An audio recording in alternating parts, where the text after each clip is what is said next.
and playing good in his first ever NFL action. All right, let's start this bad boy in the first quarter. 3rd and 9, Shedeur evading the rush and scrambling for a first down. Keeps the drive going for the Browns later on that drive. It's 3rd and 12. Hits Jamari Thrash, who tries to fight for a first down but comes up a yard short. Okay, Kevin Stefanski wants to see what Shedeur's got. In a 4th and 1 situation, empties the backfield.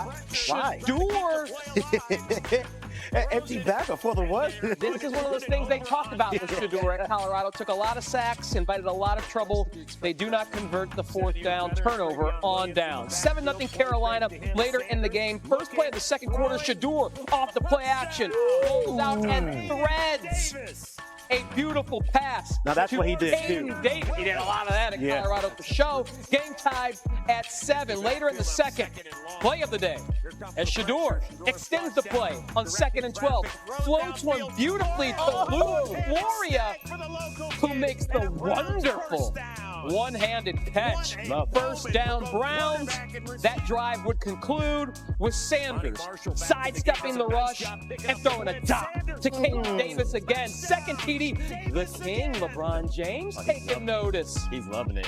Sanders, 14 of 23 for a $138 and 2 touchdowns. Browns win 30-10. Hey, Shedeur, how'd you feel in your first start? I'm gonna be honest, I wasn't nervous, so I didn't really have too much adrenaline. It was just getting comfortable. That's all it is. Plenty of games before, like I was nervous, but I felt like I knew the answers to the test. So it's like when you feel unprepared, then, you know, when you don't feel like you're ready for the moment. I know I'm ready for the moment. Did I play up to par? Have a chance to get a first look at the much talked about. Now, he isn't, okay, we got some folks, some Browns fans. Browns fans? You got Browns fans? Come on. Yeah, Now hang here's the in deal. there, big dog. Use that noise now. Hang in there. All right, here's the deal regarding tonight, though. Sanders is expected to start the Browns' preseason opener against the Panthers. Mind you, and I'm sure my fans in the building know this, he currently sits at 4th on the depth chart as far as the QB situation is concerned in Cleveland, and he's gotten the fewest reps so far in camp. So, S.A., we come to you. Should tonight's preseason game, this opportunity for Shedeur Sanders, be a make-or-break moment for this young man? It shouldn't be, but it will be.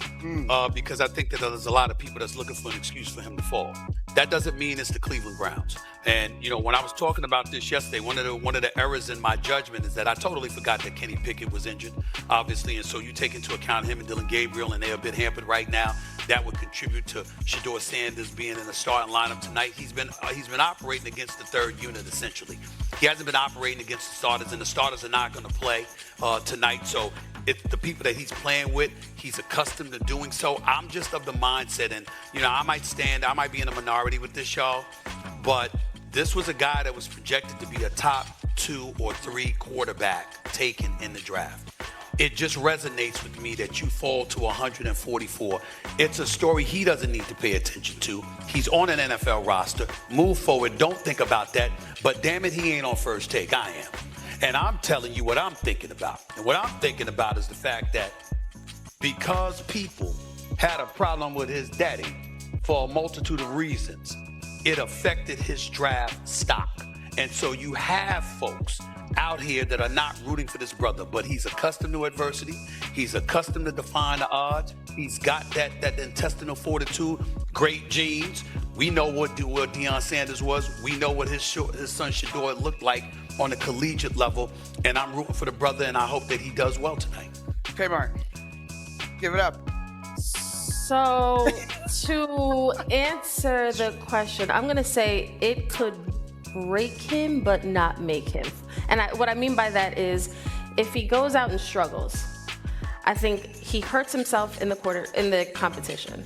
But even if he has a few drives that are successful, a half that's successful, I don't think you can automatically say, oh, well, Shedeur should be the starter for this team.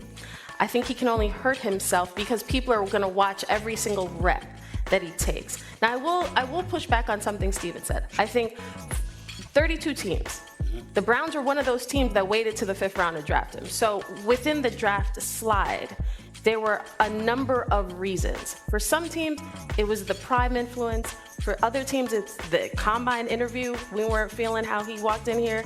For other teams, it was we just don't see a starter here. I think every team has a different reason. Okay. And so when you look at him, he's a 5th-round pick.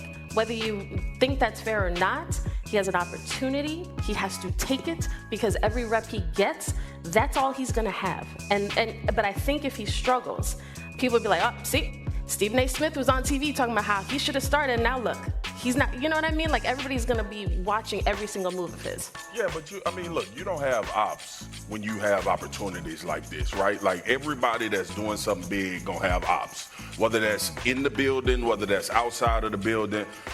To me, it's a great opportunity for Shedeur, because to me, adversity has been a part of his journey, especially watching Prime and what he's been going through, him being able to sustain a level of that. Stephen A., the night of the draft, we talked about, like I said, look, man, I saw Lamar Jackson win the Heisman and clearly be the best quarterback in college and go 32nd in the draft, right? So again, this is a territory where for not only quarterbacks, but black quarterbacks, that you usually are behind the 8 ball when you get started. And you got to go and continue to prove over and over again. We have these conversations about these dudes all the time.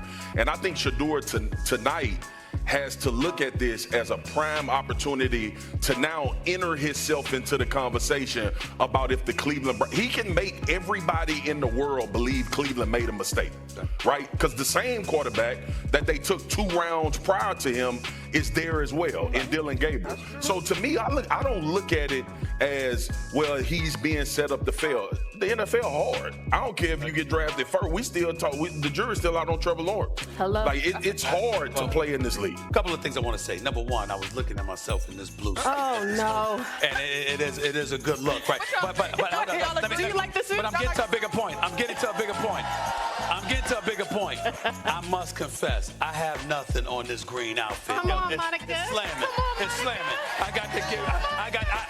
I looked at it, swag. I looked at it and I went like this. It caught the side. I went like this. I said, damn, I missed that color. I should have got that. That's number one. So let me get that out the way. Major props to you. Thank you. Number two, for the purposes, look at where we are. We're at the NABJ, the National Association of Black Journalists. We got a whole bunch of aspiring journalists and professionals in our audience right now, right? Why do I bring that up and why is that important? Because we know where Shedeur Sanders' mind needs to be. We know what the NFL is. Kimberly, you're absolutely right. It's not one reason why it's a multitude of reasons. I'm talking about the bantering that took place en route to the draft and the kind of things that were being said. We've got, for those of you, we're the worldwide leader. We ESPN. We've got some of the best reporters on the planet who cover the NFL for us. We got the very best in Adam Schefter. There is none better, okay?